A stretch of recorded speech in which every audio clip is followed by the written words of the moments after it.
कि नहीं होती, उन लोगों से पूछो, उन लोगों ने बताया कि हाँ है, ऐसा होता है। हमारे ही संस्कृति में नहीं। अगर आप पढ़ें, अगर आपने कभी पढ़ा होगा कि वहां पश्चिमी संस्कृति में भी होता है, लेकिन वो मानते नहीं। वहां भी जो लोग क्या नाम, हमने कई भी संस्मरण पढ़े हैं, अंग्रेजों के भी,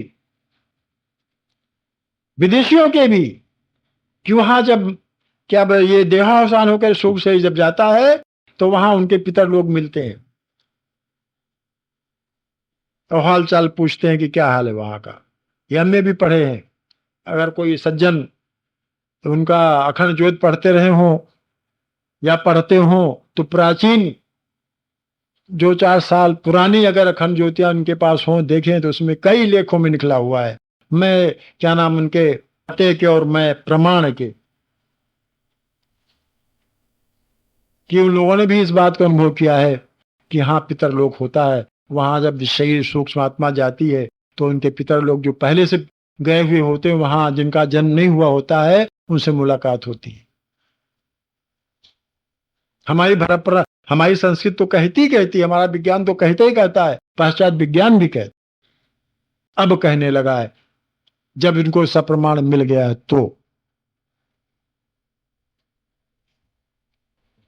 तो भाई जब से चेते तब से सही। हमारा निवेदन ये है कि आप सब लोग इस परंपरा को न छोड़ें। कोई आवश्यक नहीं कि आपको पंडित जी को बुला करके ही आप जल दें। एक पुस्तक आती छोटी सी 8-10 आने की, उसमें सब लिखा होता है। वो पुस्तक पढ़ करके ही आप अपना ये कार्यक्रम चालू रखें। संस्कृत में नष्ट होने पावे, हम ये चाहते हैं। हम चाहते हैं आप सब लोग चाहते होंगे कि हमारी संस्कृत नष्ट न होने पावे।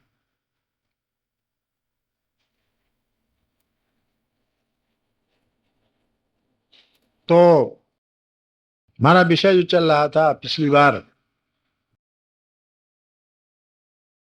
वो ये विषय था, हमने कहा था ना कि लोग ध्यान करते हैं परमात्मा का, तो कहते हैं कि हमारा मन नहीं लगता।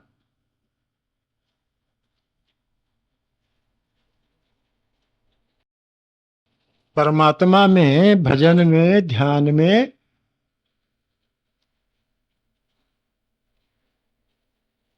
मन इसलिए नहीं लगता। पिछली बार भी हमने आपसे कहा था, आवाज भी सुन लीजिए, कि भगवान है चेतन, मन है जड़। तो कभी भी चेतन में जड़ नहीं लग सकता। कभी भी चेतन में जड़ नहीं, जड़ जड़ में लगेगा और चेतन चेतन में लगेगा। ये पिछली बार हम आपसे कह रहे थे। अपने अंदर जो आत्मा है वो है चेतन, और मन है जड़। मन और संसार भी जड़ है। तो स्वाभाविकतया मन जो है हमेशा संसार में लगेगा, परमात्मा में नहीं लग सकता। परमात्मा में कौन लगेगा? हमारे अंदर जो परमात्मा का अंश जीव जो है, जिसे हम आजकल जीव बोल रहे हैं, जीव संज्ञा हमने दी है, वो परमात्मा में लगेगा। लेकिन वो विधा हमें मालूम नहीं। मन लगाना तो हमें आता है, मन लगाना तो हम जानते हैं, और हम एक प्रयास करते हैं कि भगवान में मन लगे, परमात्मा में मन लगे। कोशिश बहुत करते हैं, लेकिन मन लगता नहीं। एक बात मैंने पिछली बार भी कही थी आपसे, जो लोग ये कहते हैं कि हम परमात्मा में बड़ा ध्यान लगता है, बड़ा मन लगता है, वो पाखंडी है, वो झूठ बोलते हैं। जो चीज जिसमें लग ही नहीं सकती वो कैसे हो सकता है बताओ? हो ही नहीं सकता। परमात्मा, चेतन परमात्मा में कहीं जड़ मन लग सकता है? मन तो लगेगा संसार में। अगर हमारे अंदर संसार है, संसार की बातें हमारे अंदर हैं, तो मन तो संसार में लगेगा, क्योंकि मन भी जड़ है, संसार भी जड़ है। मन में भी जड़ता है, संसार में भी जड़ता है। इसलिए अगर संसार में मन लग रहा है तो बड़ी अच्छी बात है, तो लगेगा ही। लेकिन जो कोई ये कहता है कि हमारा मन तो भगवान में खूब लगता है, झूठ बोलता है। तो भगवान में कौन लगेगा? भगवान में अपना जो स्व है, स्वभाव जिसे बोलते हैं, अंदर जो अपनी जीवात्मा है वो भगवान में लगेगी। अगर परमात्मा में लगाना चाहते हैं तो मन तो नहीं लगेगा, परमात्मा में जो अंदर जीवात्मा है वो लगेगी। और जैसे एक बात बताया आपको, और जैसे ही जीवात्मा जीव जो है मन उसमें भगवान में लग जाता है ना, तो मन जानते क्या होता है, मन विलीन हो जाता है, मन का अस्तित्व समाप्त हो जाता है। और जब मन का अस्तित्व समाप्त हो जाता है, बड़ी सुंदर बात है, बहुत अच्छी बात है, समझने की बात है, तो जड़ता समाप्त हो जाती। संसार के जितने संबंध हैं सब आप ही आप समाप्त होने लगते हैं। क्योंकि संसार के जितने भी संबंध हमने आज से बताया ना, ये सब सारे सारे माने हुए संबंध है, हमारा संसार से कोई संबंध नहीं है। जब हमारा शरीर से ही कोई संबंध नहीं तो संसार संबंध कहां से आया? और जितने संबंध सब माने हुए संबंध। जितने भी संबंध हमारे हैं, चाहे परिस्थितियों से संबंध हो, चाहे प्राणी से संबंध हो, चाहे पदार्थ से संबंध हो, ये सब माने हुए संबंध है। हमने इसीलिए पहले आपसे कहा था कि क्षेत्र अलग है और क्षेत्रज्ञ अलग है। ये शरीर खेत है और शरीर वाला उसका खेत का मालिक है। ये भी हमने आपसे कहा कि ये शरीर ऐसा खेत है, उपजाऊ खेत है, यहाँ कर्म की खेती होती है, यहाँ से कर्म पैदा होते हैं और ये यहीं से पैदा हुए कर्म सारी सारी योनियों में, सारे सारे शरीरों में फैल जाते हैं, सब भोगते हैं। इसी मनुष्य शरीर की किए हुए कर्मों के फल सारे शरीर भोगते हैं, सारे जन्मों में भोगे जाते हैं। इसलिए ये उपजाऊ खेत है और इसका मालिक जीव है। इस खेत का मालिक जीव है, जो खेत से बिल्कुल अलग है। खेत से उसका कोई लेना देना नहीं, वो क्योंकि देखो ना, मालिक अलग होता है, खेत वाला अलग होता है और खेत अलग होता है। खेत वाला खेत में बैठ जा कि मैं खेत हूं, ऐसा नहीं हो सकता। तो सबसे पहले अगर आप पूजा और साधना करना चाहते हैं तो दो तीन बातें समझ लें, बहुत जरूरी समझना।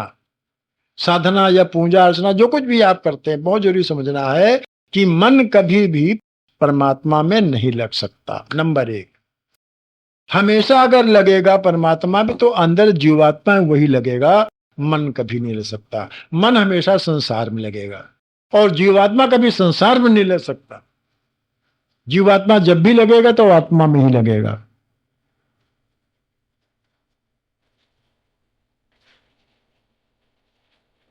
अब सबसे पहले ये देखना है कि अगर मन हमारा संसार में लगता है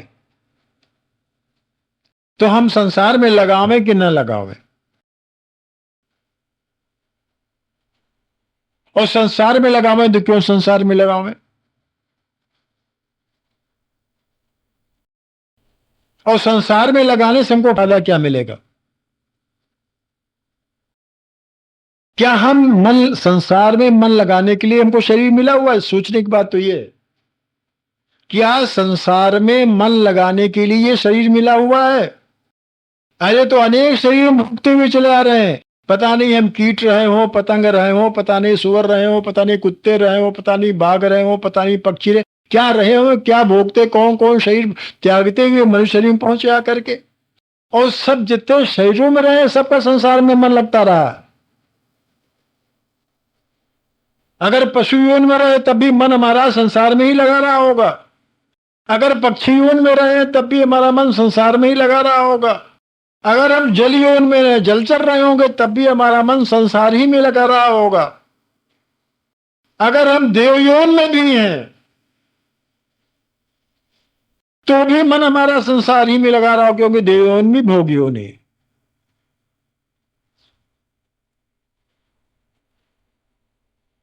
तो अभी तक जितने भी शरीर हमें पाए हैं मनुष्य शरीर के अलावा और आगे पाएंगे, तो सब में तो संसार में ही लगा रहा। अब ये शरीर मिला हुआ है, अब भगवान ने स्वतंत्र कर दिया है, बुद्धि दे दी, विवेक दे दिया है, इसीलिए विवेक दिया है कि अब चाहे संसार में लगाओ, चाहे हमारे में लगाओ, चाहे अपना सुख दुख बांटो, चाहे अपना सुख दुख लो, चाहे दुख लो, चाहे सुख लो, चाहे दोनों ना लो, स्वतंत्र हो बिल्कुल। चाहे सुख लो, चाहे दुख लो, चाहे सुख दुख दोनों लो, और चाहे सुख दुख दोनों ना लो। बात समझो भैया, स्वतंत्र हैं हम आप सब, चाहे सुख लें चाहे दुख लें, या सुख दुख दोनों लें, या सुख दुख दोनों न लें, इसके लिए स्वतंत्र हैं। भगवान ने इसीलिए मनुष्य शरीर दे दिया। बड़ी विचित्र बात है, चाहे सुख दुख दोनों न ले, यह भी हमें ताकत दे दी भगवान ने इस शरीर में। भैया शुक्ला जी, इस शरीर में भगवान ने यह ताकत दे दी है हमको, ये योग्यता दे दी है हमको कि चाहे तो सुख ले, चाहे दुख ले, चाहे सुख दुख दोनों ले, चाहे दोनों न ले, सुख और दुख दोनों से परे हो जाए।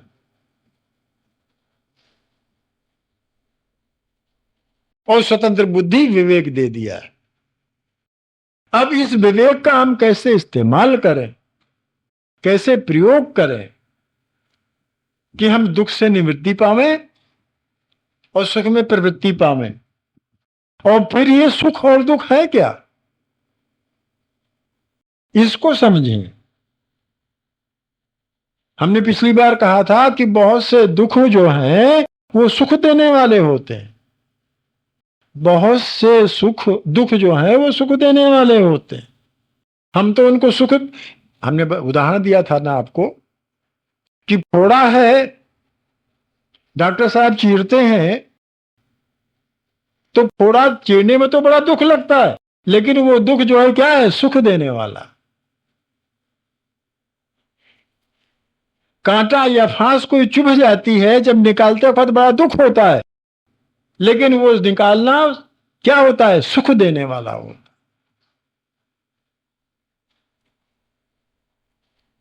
इसी प्रकार से अगर हमें कोई दुख मिला हुआ है तो भगवान ने हमें योग्यता दी हुई है,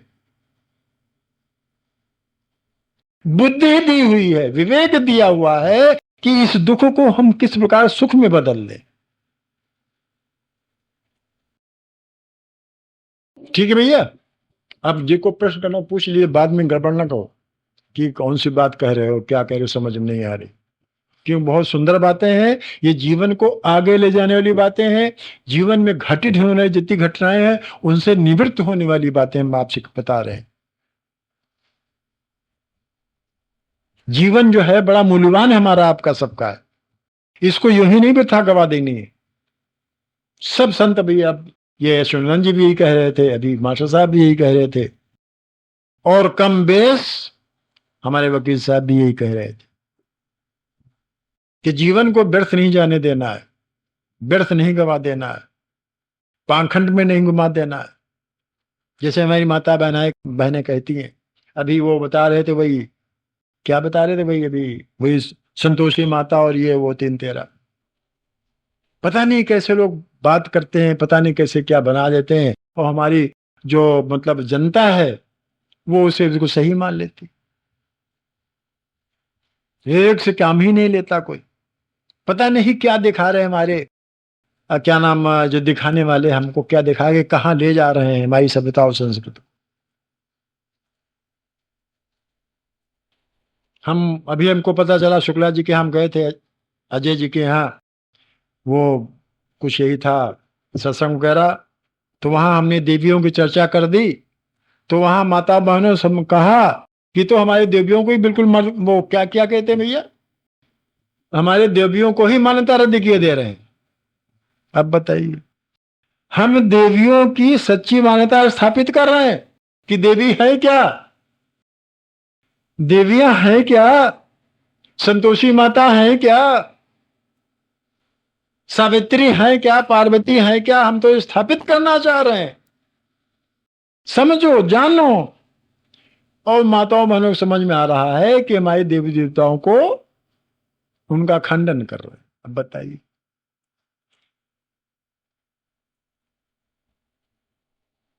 तो ये सो ऐसी तो हमारी उल्टी बुद्धि हो रही है। कि हम उन परंपराओं को,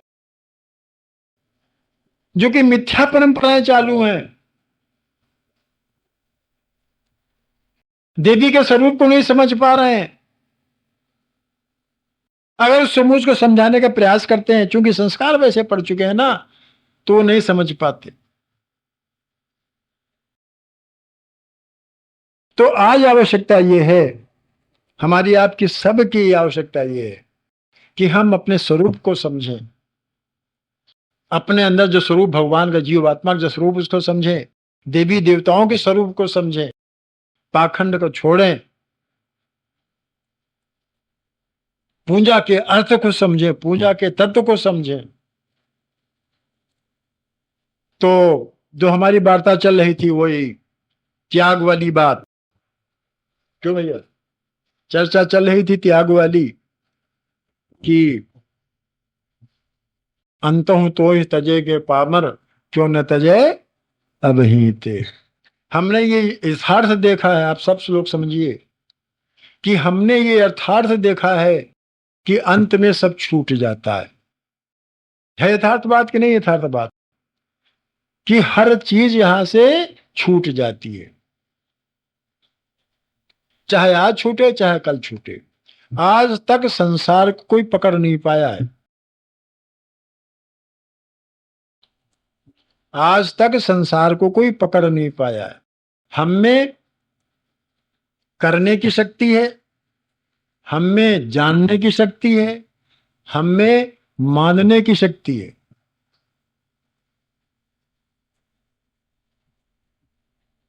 लेकिन हमें पाने की शक्ति नहीं।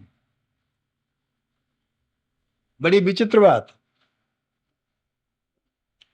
हमें करने की शक्ति भगवान ने दी है, हमें भगवान ने जानने की शक्ति दी है, हमें भगवान ने मानने की शक्ति दी है, लेकिन हमारे पास भगवान ने पाने की शक्ति नहीं दी। ये तो बड़ी विचित्र बात है भाई। हमें क्या पाना है?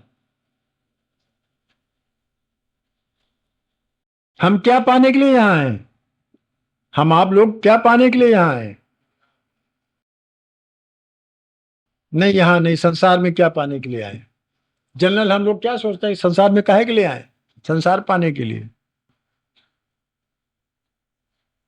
आम तौर से क्या जिज्ञासा है, क्या चाहते हैं कि हमारा जन्म संसार पाने के लिए हुआ है?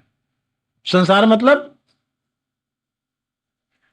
संसार से मतलब संसार में जितने प्राणी हैं, संसार के जितने पदार्थ हैं, संसार में जितने परिस्थितियां हैं, इनको हमको पाना है। माता पाना है, पिता पाना है, पुत्र पाना है, घर मकान पाना है, और इसको पाने के लिए बहुत कोशिश करते हैं।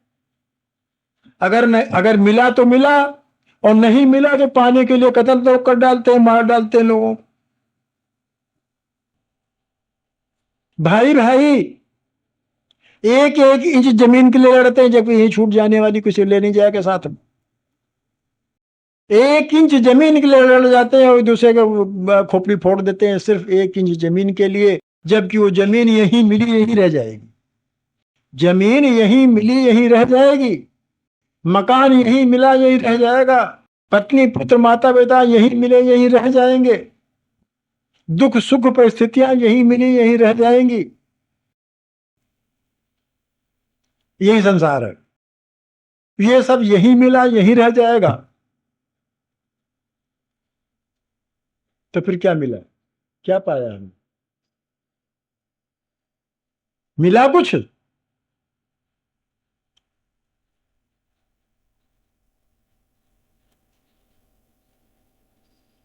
अब जा दिमाग लगाइए, सोचिए, कुछ मिला? और जितना मिला है वो सरक रहा है हाथ से धीरे धीरे करके, और जो कुछ भी मिला है ना, वो सरक रहा है धीरे धीरे हाथ से। अब एक दिन वो सब सरक जाएगा, सब सरक जाएगा, कुछ नहीं बचेगा। ये जीवन ही एक दिन सरक जाएगा, शरीर ही एक दिन चला जाएगा। शरीर मिला हुआ है, शरीर भी हमको मिला ही हुआ है, और एक दिन ये भी नष्ट हो जाएगा। और जो कुछ मिला है, चाहे मकान, चाहे कार, चाहे माता पिता, चाहे पुत्र, चाहे पत्नी, ये सब जा रहे हैं धीरे धीरे करके, एक दिन चले जाएंगे, नहीं चले जाएंगे तो हम चले जाएंगे।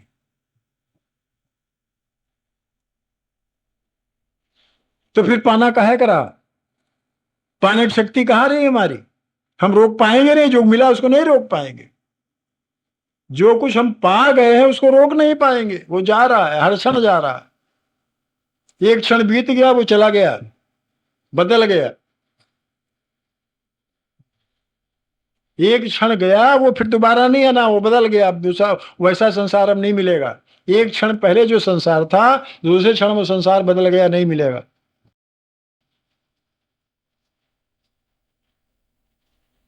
तो फिर पाना कैसा? उस पाने से क्या फायदा? हम सोचते हैं हमारा है, भगवान कहते नहीं हमारा है। आप कहते हो, आप कहते हैं कि हमारा है, और भगवान कहते हैं ये हमारा है। अब किसकी बात चलेगी, आपकी कि भगवान की?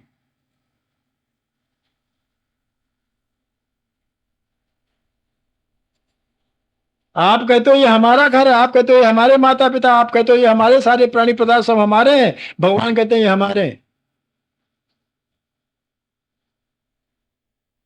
और जब चाहते हैं भगवान ले लेते हैं, आप कुछ नहीं कर पाते। अगर आपके होते आप कुछ कर पाते भाई? भगवान जब चाहते हैं तब लेते हैं, क्योंकि भगवान का है। जो कुछ भी संसार में आपको पाना है, या जिसको पाया हुआ आप समझ रहे हो ना, आप समझ रहे हैं, ये सब भगवान का है। और जब चाहते हैं तो भगवान ले लेते हैं, आप कुछ नहीं कर पाते। तो फिर कैसा पाना हुआ बताइए? कहां पाने की शक्ति है आपकी? तो इससे क्या अर्थ निकला? इसका अर्थ ये निकला, सीधा सीधा अर्थ निकला कि हमें संसार मिला हुआ है, हमारा है नहीं। ये संसार हमको मिला हुआ है, हमारा है नहीं। ये सब भगवान का है, ये सब परमात्मा का है। हमने इसको माना हुआ है। कई बार हमने कहा ना कि सब कुछ ये हमारा माना हुआ है, हमारा है कुछ नहीं।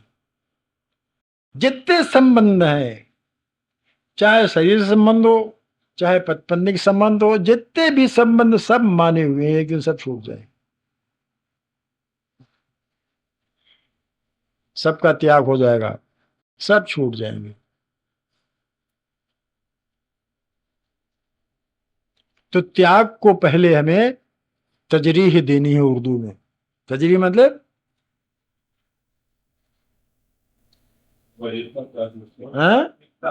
प्राथमिकता देनी, कि सब कुछ छूट रहा है, एक दिन छूट जाएगा, इसके लिए हमें तैयार रहना है। इसके लिए हमें तैयार रहना है कि जो कुछ भी हमें मिला हुआ है सब भगवान का है, और एक दिन भगवान निश्चित रूप से ले लेंगे। इसके लिए हमें तैयार रहना है, इसकी प्राथमिकता देनी है। और इसी में हमारा कल्याण है, इसी में जीवन की सार्थकता है। जीवन सार्थक कब होगा, जीवन को अच्छा कब बना पाएंगे? जबकि हमारी दृष्टि जीवन के प्रति रहेगी। हमारी दृष्टि तो भी संसार के प्रति है कि ये हमारा है, ये हमारा है, वो फलाने, ये हमारा है, वो हमारा है, ये करते हैं, वो करते हैं। ये हमारी दृष्टि इधर है। और जब हमारी दृष्टि उतर जाएगी, हमारा कुछ नहीं है। जो कुछ हमारा कौन है? भगवान है। हमारे भगवान के अलावा हमारा कोई नहीं है। अगर कोई इस दुनिया में है हमारा, तो केवल परमात्मा है, कोई नहीं है। बजाय इसके कि ये संसार हमारा है, ये अहम में बैठाने के, हम ये अहम में बैठाएं कि भगवान हमारा है। एक बात बताऊं आपको, जो चीज अहमता में बैठ जाती है वो हमेशा के लिए बैठ जाती है, वो वही रहती है बराबर। उसके लिए कोई अभ्यास नहीं करना पड़ता, उसके लिए कोई माला नहीं फेरनी पड़ती, उसके लिए कोई तप नहीं करना पड़ता। जो चीज अहमता में बैठ जाती है ना, उसके लिए कोई प्रयास नहीं करना पड़ता, ना कोई अभ्यास करना पड़ता, ना माला फेरनी पड़ती, ना तप उसके लिए करना पड़ता है। हमने कई बार उदाहरण दिए आपको। हम कहते हैं हम ब्राह्मण हैं, ये अहमता में बैठ गई हमारे। अहमता माने मैं पर में बैठ गई, हम ब्राह्मण है। अब वो बैठ गए, उसके लिए हमने कोई तप नहीं किया है, इसके लिए कोई हमने माला नहीं फेरी है, न इसके लिए हमने कोई अभ्यास किया है। अगर हमसे सोते से जाकर के पूछे आप कौन, हम कहें ब्राह्मण। क्यों भाई? तो इसके लिए हमने कोई अभ्यास नहीं किया कि हम रटे हों घंटा भर दिन भर। या एक और छोटी सी बात, विवाहित हो जाने के बाद ये नहीं कोई सोचता कि हम विवाहित हैं कि नहीं है, दिमाग में बैठ गया, हंता में बैठ गए हम विवाहित हैं। अब कोई पूछे हाँ हम विवाहित हैं, तो सोचना नहीं पड़ता कि हाँ सोचें कि हम विवाहित हैं, तुरंत कहते हाँ विवाह है। तो ये कोई कौन सी माला फेरी कि हम विवाहित हैं भाई? ये कौन सी माला फेरी कि हम सुनार हैं भाई? ये कौन सी माला फेरी हम क्षत्रिय हैं भाई? बस ये अहमता में बैठ गई है। इसी तरह से अगर अहमता में ये बैठा लें अपने कि हम भगवान के हैं, हम संसार के नहीं, हम भगवान के हैं, अगर ये अहमता में बैठ जाए तो इसके लिए कोई माला फेरने की आवश्यकता है, तुरंत बैठ जाता है, एक सेकंड में बैठ जाता है कि हम भगवान के हैं।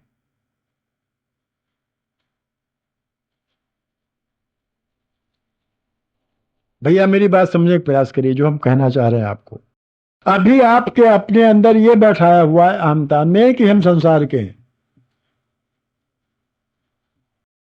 अगर ये आप निकाल करके ये बैठा ले अपनी अहमता में हम तो भगवान के हैं, तो ये बात कभी नहीं निकल सकती, कभी नहीं निकल सकती। और ये बात सत्य होके रहे, क्योंकि भगवान क्या है? सत्य है। परमात्मा सत्य है, हमारे अंदर भी सत्य है, हमारे अंदर भी परमात्मा है, लेकिन उसका अनुभव नहीं कर पा रहे हैं। हमने परमात्मा के स्थान पर अपने अहम में संसार बैठा लिया हुआ है कि हम तो संसार के, संसार हमारा है। ये हमारी मान्यता है, हम संसार के हैं, संसार हमारा है। इसके स्थान पर हमें यह बैठा लेना है कि हम भगवान के हैं, भगवान हमारा है। और ये जैसे ही हम मानता बैठ जाती है अपने अंदर, तो सारे के सारे जितने हमारे कर्म है ना, अभी तो सब संसार के लिए हो रहे हैं, क्योंकि अभी तक हम ये बैठाए हुए हैं कि हम संसार के, संसार हमारा है। तो जितने भी कर्म हो रहे हैं सब संसार के लिए हो रहे हैं। और जिस दिन ये हम में बैठ जाएगा कि हम भगवान के, भगवान हमारे हैं, तो सारे सारे कर्म सब भगवान के लिए हो जाए।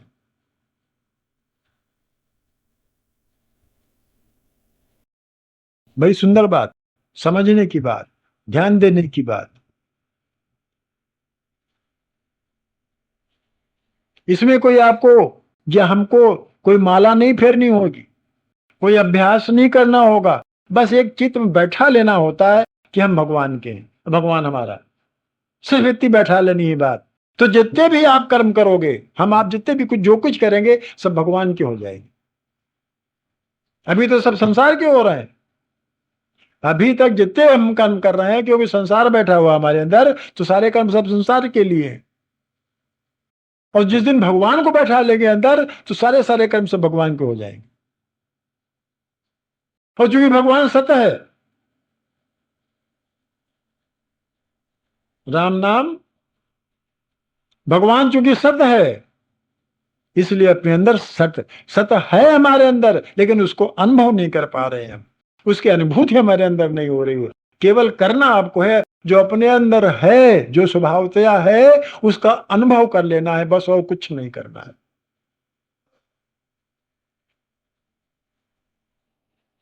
और इसी को कुछ स्वामी जी ने सिर्फ एक लाइन में कह दिया, सिर्फ एक लाइन में बहुत सुंदर लाइन कह दी, हो ही राम को राम भज, तुलसी तज कुसुमान। राम का हो करके राम का भजन करो, सब कुछ समाप्त हो गया।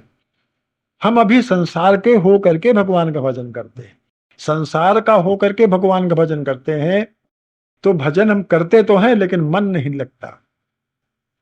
इसीलिए गोस्वामी जी कहते हैं हो ही राम को राम, राम का हो करके राम का भजन करो। पहले राम के हो तब राम का भजन करो, देखो मन लगता नहीं लगता है, तब वो मन विलीन हो जाता है, तब वो मन नहीं लगता, तब वो जी लगने लगता है। और जब जी लगता है तो गुटाहट नहीं होती। अगर आप मन लगा के, हम अब आप अगर ध्यान करो, मन लगा के भजन करो, मन लगा के जाप करो, तो अकुलाहट होने लगती। अकुलाहट इसलिए होती है क्योंकि वहां जी नहीं लगा है। और जिस चीज में जी लग जाता है उसमें अकुलाहट होती नहीं। क्यों भैया, इस बात को आप ध्यान दो। जिस चीज में लगन, जैसे लगन लगना कहते हैं ना भाई, तो कहते तो उसके लगन लग गई, उसको न दिन सोचता ना, आप लोग ही कहते कि ऐसी लगन लगी नहीं उसको दिन सोचता ना रात। किसी व्यापार बिजनेस में, संसारिक बात कह रहा हूं, संसार में जिस चीज में लगन लग जाती है फिर उसको ना दिन सोचता ना रात